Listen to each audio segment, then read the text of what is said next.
All right, we're up to the last aliyah, first day of Sukkot, what we read on Shabbat this year. Because if it's not a Shabbat, you don't have 7 aliyahs, but because of Shabbat, we do.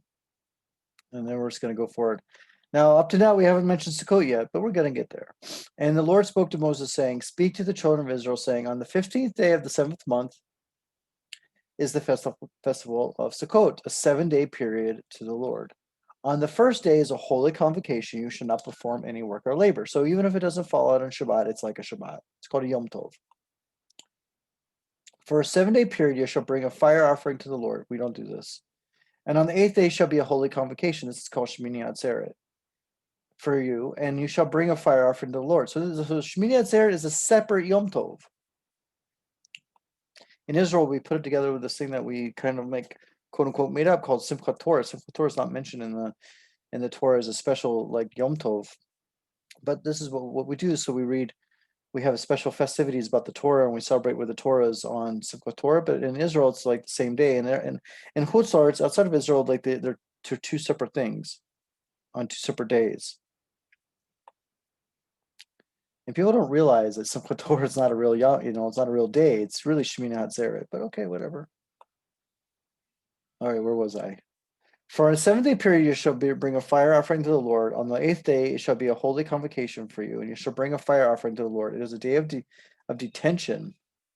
It's an odd translation.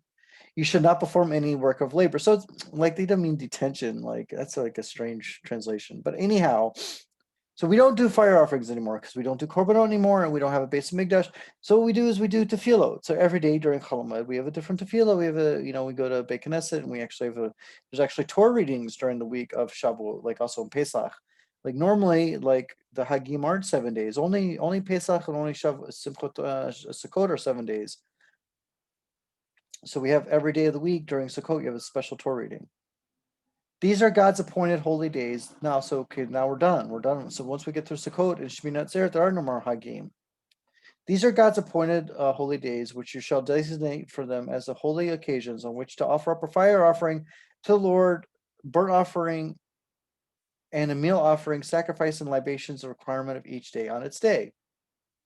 Apart from the Lord's Shabbats, which is like every Shabbat, and apart from your gifts, and apart from all your vows, and apart from all your donations that you give to the Lord. So all those things that you do the rest of the year are separate things. And then this is something special for Sukkot and special something for Shemini Atzeret. This is where this is what you're specifically supposed to do in addition to all the things that you're already doing all year long. On the 15th day of the 7th month, when you gather in the produce of the land, you shall celebrate the festival of the Lord with a 7-day period. The first day shall be a rest day, and the 8th day shall be a rest day. Okay, so we're kind of repeating the thing, but we're just making sure that we clearly understand that it's the 7th day and the 8th day are rest days. Now, of course, if it falls on Shabbat, then Shabbat also is a rest day. And you shall take for yourselves on the first day the fruit of the hadar tree. Now, you don't do this on Shabbat. We don't do this on Shabbat. Now, I think in the first and second temples, they did do this, even on Shabbat, in the base of Mikdash in Yerushalayim. Anyways, you shall take for yourself on the first day the fruit of the hadar tree, date, which is what we call an etrog, the date palm fronds, a branch of a braided tree, and the willows of the brook. So these are separate trees. And you shall rejoice before the Lord your God for a 7th-day period. So it's a Priya Eitz Hadar, Kapat Tamarim, Anaf Ve'etz Avot, the Avot, and the Arava Nachal. So there's different, and we're supposed to be we have to be Besimcha. And you shall celebrate it as a festival to the Lord for 7 days in the year. It is an eternal statute throughout your generations that you celebrate in the 7th month. So this is why our holidays don't float around, right? Because we Pesach has to be in the spring, and this has to be in the 7th month, right? So once we fix Pesach, all the Hagim fall around that. For a 7-day period, you shall live in booths. These are the Sukkot. Every resident among the Israelites shall live in the booths, in the sukkahs. In order that your ensuing generations should know that I had children, that I had the children of Israel living in booths when I took them out of the land of Egypt.